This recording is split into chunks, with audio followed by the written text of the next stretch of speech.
حرام اور حلال کا، بدعت اور عبادت کا فرق سمجھنا ہو تو بال کے برابر فرق ہے بس۔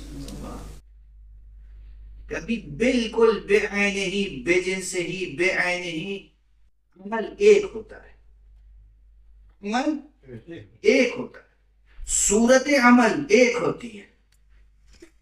یہ نیت ہے جو اسی عمل کو کہیں عبادت بنا دیتی ہے، کہیں بدعت۔ نیت، یہ نیت ہے۔ نیت کی بہت بڑی اہمیت۔ مجلس اعضاء ہو رہی ہے، اگر مجلس اعضاء اس لیے ہو رہی ہے کہ ہمیں خدا تک پہنچنا ہے اور خدا کے مقرر کیے ہوئے وسیلوں کی معرفت حاصل کرنی ہے، تو عبادت ہے۔ اگر نیت کچھ اور ہے تو پھر عبادی حیثیت اس کی ختم ہو جائے گی۔ اگر یہ نیت ہے کہ ہمیں خدا تک پہنچنا ہے، خدا نے جو وسیلے مقرر کیے ہیں ان کی معرفت پیدا کرنی ہے، خدا نے جن کا احترام لازم قرار دیا ہے انہیں خراج عقیدت پیش کرنا ہے، خدا نے جن کی محبت لازم قرار دی ہے ان کی محبت کا ذکر کرنا ہے، خدا نے جن کا غم منانے کے لیے مأمور کیا ہے ہمیں ان کا غم منانا ہے، تو یہ سب عبادت ہے، جس شکل میں بھی کی جائے عبادت ہے۔ عبادت غم منائے حقیقی عبادت، مجاز نہیں ہے، حقیقت۔ اگر نیت کچھ اور ہے تو ظاہر ہے صاحب نیت سمجھے کہ اس کی نیت کیا ہے۔ اصل کار باب توحید میں خدا کو کس نے پہچانا؟ نہ ان آنکھوں سے کوئی پہچان سکتا ہے، نہ ہم اور آپ اپنی عقلوں سے پہچان سکتے ہیں، صرف اپنی فطرت کی پاکیزہ زبان سے اعتراف کر سکتے ہیں بس۔ سعادت مندی تمام تر بشر کی یہ ہے کہ وہ اس حقیقت کا اعتراف کر لے جس کا انکار ممکن نہیں ہے لیکن اعتراف مشکل ہے۔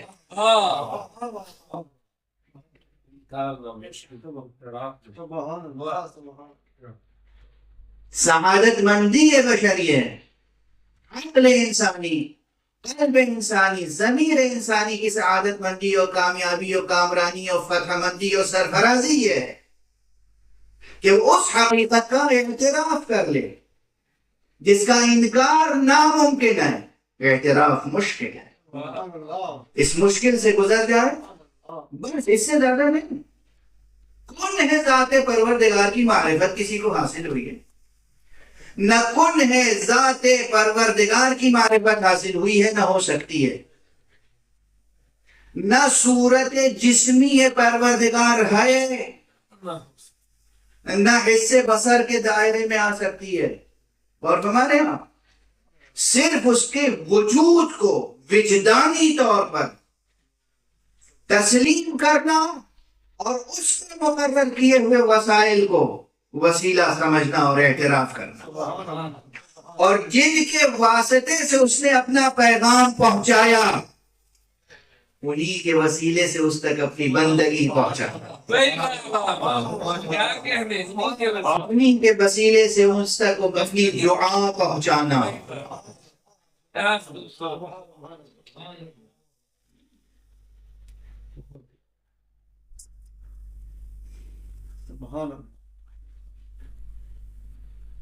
یہ جو مکتب اہل بیت میں اور مکتب غدیر میں اور مکتب کربلا میں اور مدرسہ فقہ جعفری میں وسائل پر زور ہے، بعض حضرات جیسے اب اپنے آپس میں پیدا ہو گئے ہیں، یہ وسیلہ وسیلہ وسیلہ، کیا ضرورت ہے خدا تک وسیلے کی؟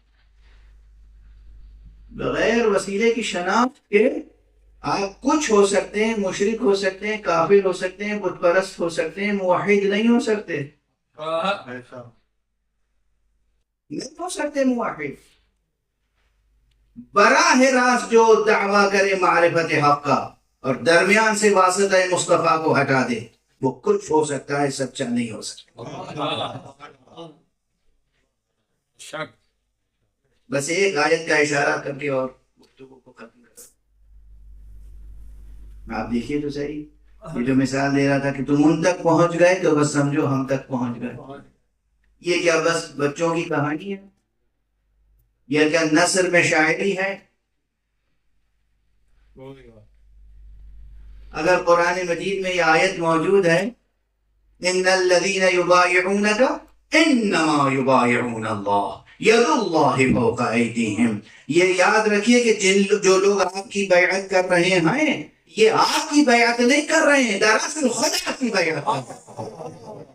یہ آپ کا ہاتھ ان کے ہاتھوں پہ نہیں ہے، خدا کا ہاتھ ہے جو ان کے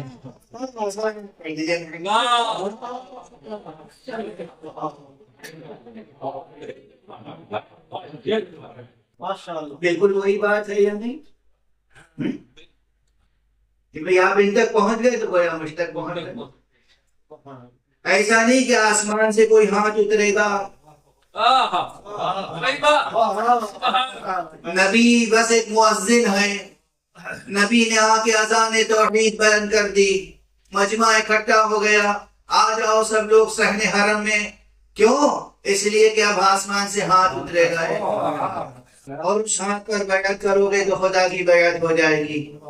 ایسا کچھ نہیں ہے. خود قرآن مجید میں اعلان ہے ان الذین یبایعونک انما یبایعون اللہ، جو لوگ آپ کی بیعت کر رہے ہیں مصطفیٰ اے پیغمبر، یہ حقیقت یہ ہے کہ یہ خدا کی بیعت کر رہے ہیں. اور یہ میری حقیقت تو نہیں ہے، کیا بات ہے، یہ کوئی خطیبانہ جملہ تو نہیں ہے، قرآن ہے نا. تو واضح ہو گئی بات کہ اللہ تک پہنچنے کے لیے پہنچنا ہوگا مصطفیٰ تک. اور اگر مصطفیٰ سامنے نہ ہو تو ہر اس شخص کو تلاش کرنا ہوگا کہ جو جان مصطفیٰ کا مصداق ہو. یہ ممکن نہیں ہے کہ قیام قیامت تک نسل انسانی کا سلسلہ موجود ہو اور جان پیغمبر کا کوئی مصداق موجود نہ ہو. سبحان اللہ، سبحان اللہ. ممکن نہیں. بس گفتگو کو منتظر